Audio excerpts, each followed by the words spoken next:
O Depay para a cobrança, escanteio para o Timão bater, Félix Torre na área, marcado pelo João Schmidt. Partiu para a bola com o pé direito, bateu curtinho para Garro. Garro dominou, devolveu para Memphis Depay, bico na grande área, cruzou para o banco do gol de U. Vem o toque, Yuri Alberto! É gol do Corinthians!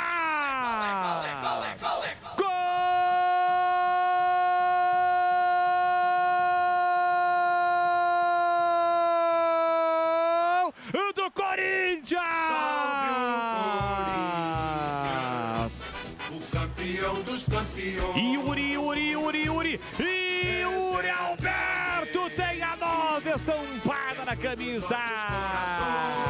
No escanteio cobrado curto, Garro para Depay. No pico da grande área de primeira, ele cruza em posição legal. E Yuri Alberto chega dividindo com Gabriel Brazão. Com o pé direito, mete pro fundo do gol.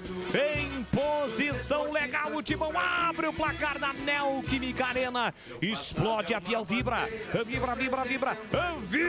Fiel.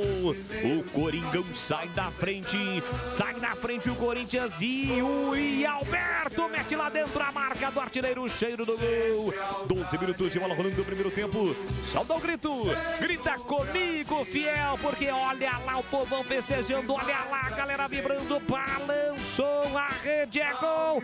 Tá registrado Yuri Alberto. Corinthians 1, Santos 0. Brazão não chora não, goleirão, a bola torme no fundo da sua rede.